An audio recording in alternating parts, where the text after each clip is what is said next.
તો પ્રભુ ઘરમાં પધારે ને એ દિવસથી જીવન જીવંત બની જાય, જીવન જીવંત બની જાય. તમે ઈચ્છો કે ના ઈચ્છો, તમને ઠાકોરજી યાદ આવે ને આવે છે. સાઉથમાં ફરવા જાય તો ત્યાં બધા તેજાના મળે, તો શિયાળામાં સૌભાગ્ય સોઠમાં બધા તેજાના આવે, તો તરત ઠાકોરજી યાદ આવે કે તેજાના લઈ જાય સૌભાગ્ય સોઠમાં આવા સરસ. વ્રજમાં જઈએ તો બધું એનું જ મળે, ગામ જ એનું. પછી ચના ચીરવા હોય કે પેડા હોય કે રેવડી હોય કે પેઠા હોય, જેવી સિઝન એ તો ઘર જ એનું. પિયરમાં જાય એટલે આપણે તરત કહીએ બા તાર જેવી ગોળ કેરી કોઈ ન બને, એટલે તરત કે થોડીક પડી છે લેતી જાય ને બેટા, ભાણિયાઓને ભાવે છે તો. પણ પ્રભુ ઘરમાં પધારે પછી બા આ વખતે તું ન્યોછાવર લઈ લેજે, પણ માં ઠાકોરજી માટે ગોળ કેરી કરજે. યાદ કોણ આવ્યું? એ જ વસ્તુ પ્રભુ ઘરમાં નહોતા, પુષ્ટ નહોતા કરાવ્યા ત્યારે તમને કોણ યાદ આવતું હતું? આખા દિવસમાં એકવાર એ પ્રભુ યાદ ને, હા માળાજી કરીએ ને પાઠ કરીએ ત્યારે યાદ કરીએ, એમાં ચિત્ત તો ચારે બાજુ ફરતું જ હોય. પણ પ્રભુ ઘરમાં બિરાજે એટલે પડે પડે ને ક્ષણે ક્ષણે ઠાકોરજી યાદ આવ્યા વિના રહે નહીં. જીવનમાં જેમ શ્વાસ લેવો વણાઈ જાય ને એમ પ્રભુ વણાઈ જાય. કોઈ આપણને યાદ ન કરવું પડે, લેતા ઠાકોરજીને કાંઈ લઈ લે, કોઈને આપણને કેવું ના પડે. જ્યાં જઈએ ત્યાં ઠાકોરજી યાદ આવે ને આવે. એ બેન કે કાશ્મીર ગયા ને દાલ સરોવર જોયું ને તો યમુનાજી યાદ આવે. સોનમર્ગ ને ગુલમર્ગ ને ઓલા પર્વતોને જોયા તો ગિરિરાજ બાવા યાદ આવે. અને અમે જે ટૂરમાં ગયા હતા એલા બેન, એ બધા વૈષ્ણવ હતા. તો રાત્રે રોજ ભેગા થઈને સત્સંગ કરતા હતા. ભલે એમાં સંબંદર કે બ્રહ્મ સંબંધી હતા અને બધામાં માનવાવાળા હતા, પણ રાત્રે અડધો પોણો કલાક તો, અને ત્યારે આપણા માથે બિરાજતા આપણા ઠાકોરજી યાદ આવે. ક્યાંય પણ સત્સંગ કરવા જાઉં ને 3-4 જણા એમ કે ને એલા બેન પુષ્ટ કરાવવા છે શું આમ તે, હું કહું સત્સંગ ફલિત થઈ ગયો. મારા વલ્લભનું એક જ સ્વપ્ન હતું, મંદિરે મંદિરે ઠાકોરજી નહીં, ઘરમાં ઘરે ઘરે મંદિર. અને અત્યારે લગભગ એવું થઈ રહ્યું છે.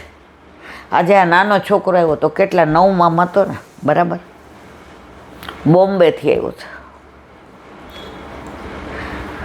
હવે રોજ સત્સંગ સાંભળે અને સ્કૂલેથી આવી નાહી ધોઈ ચણા મત લઈને સીધું ઠાકોરજીને અનુસર એ કરે.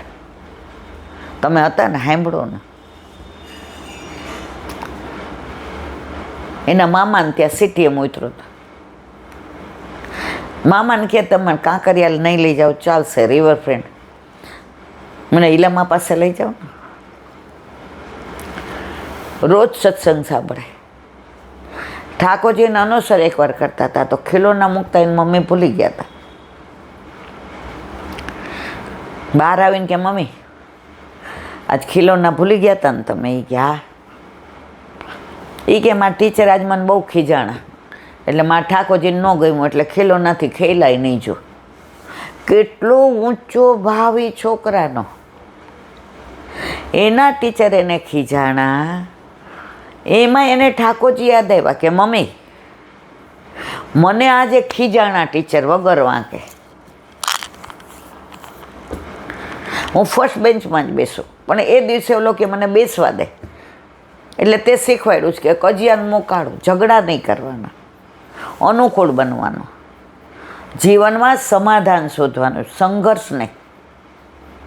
તો મેં એને બેસવા દીધા.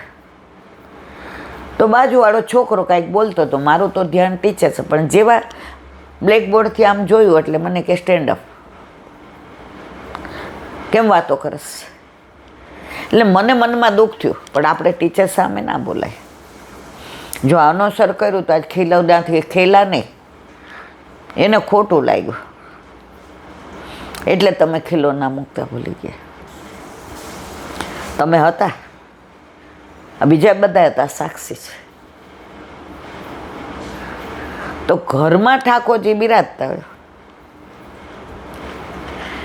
તો છોકરા હોય કે મોટા હોય, દીકરો હોય કે વહુ હોય, પૌત્ર હોય કે પૌત્રી હોય, આ ભાવ આવે ને આવે છે. પણ પ્રભુ જ ઘરમાં ન હોય.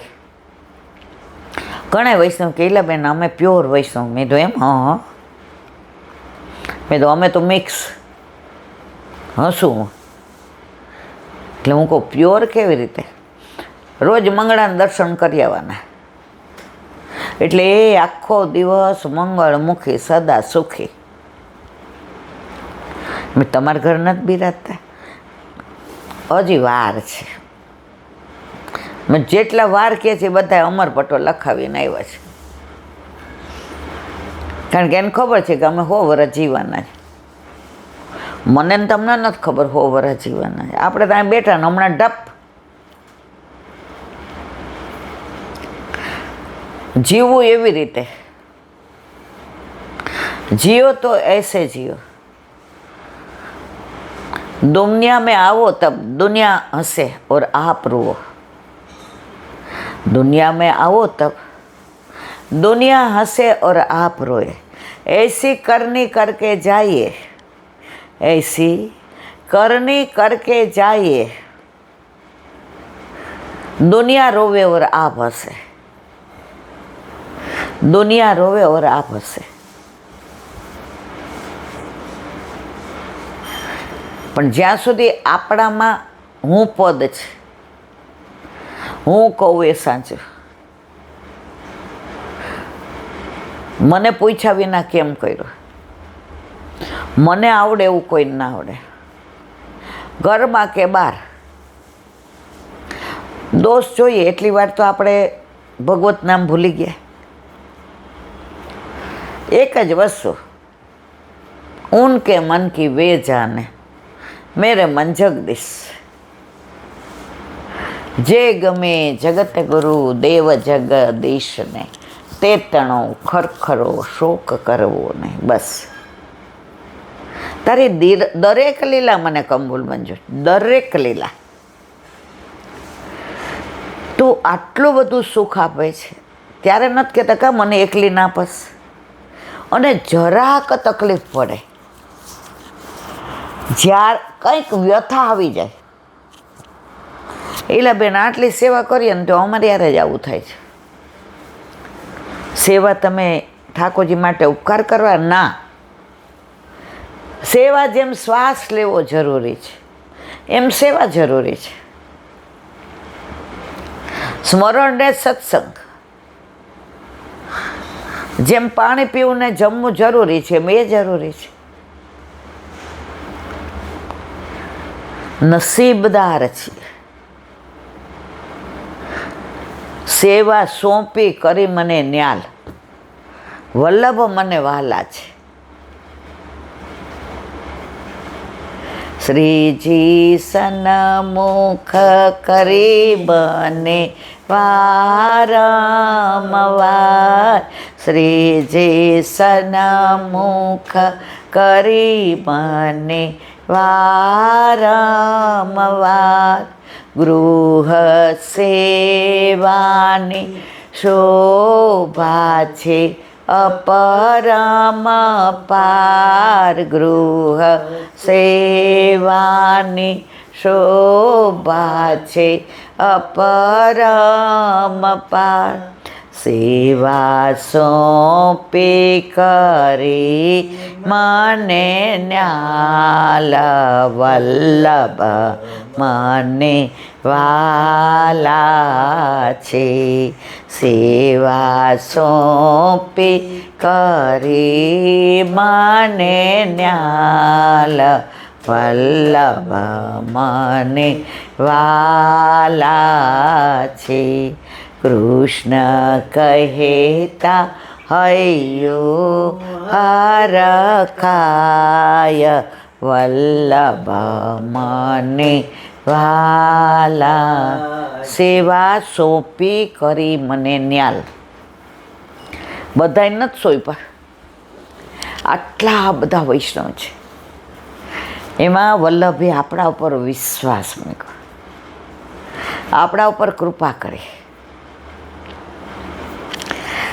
આપણી દીકરીને પરણાવવી હોય ને તો આપણે 25 જગ્યાએ પૂછીએ માણસો કેવા છે,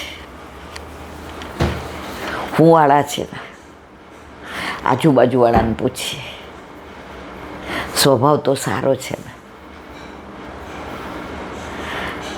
જમાઈ માટે તપાસ કરીએ 2-3 જગ્યાએ, એના મિત્રો કોણ છે,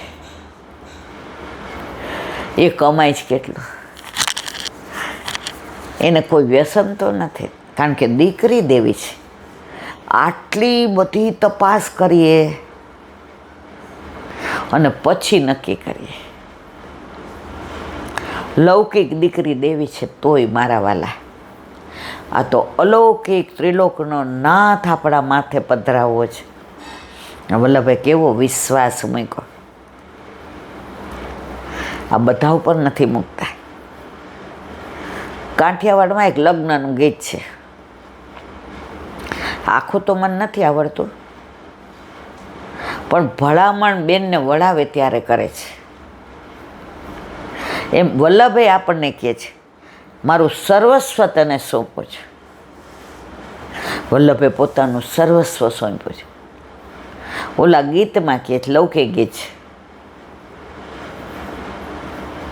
નવારે જમાયત બે સાંભળો ને મારી બેની છે નાનેરું બાળ રે, સ્નેહથી સાચવજો. પાણી માગે તો દૂધ આપજો ને એના કરજો જા જતન રે, પ્રેમથી સાચવજો. લૌકિક દીકરીને આપે તોય ગાય છે કે પાણી માગે તો દૂધ આપજો, એના જાજેરા કરજો જતન રે, સ્નેહથી સાચવજો. તો વલ્લભ જ્યારે આપણને ઠાકોરજી પધરાવી દે છે ત્યારે કહે છે મારું સર્વસ્વ તને પધરાવી દઉં છું,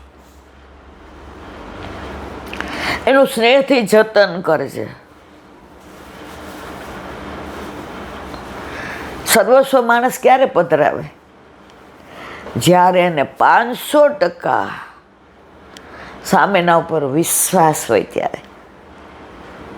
આપણી તપાસ કરી, આપણા વિશે ક્યાંય પૂછ્યું, આપણી જ્ઞાતિ પૂછી, આપણું ભણતર પૂછ્યું, આપણા પાડોશીને કાંઈ પૂછ્યું, આપણે બંગલો છે કે એક રૂમમાં ભાડે રહી છીએ પૂછ્યું, આપણે ગેસ છે કે આપણે પ્રાઇમસે રાંધીએ છીએ પૂછ્યું? કાંઈ નહીં. મને તારા ઉપર વિશ્વાસ છે, તું ઠાકોરજીને સાચવી સજ.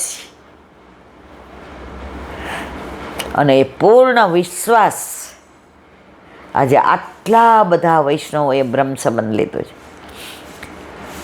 દુનિયામાં બિરાજે છે, પણ આપણા ઉપર વિશ્વાસ મૂક્યો. ગુરુને ત્યાં શિષ્ય ભણતા હોય ને તો બધાને પોતાનો અનુગામી ન બનાવે,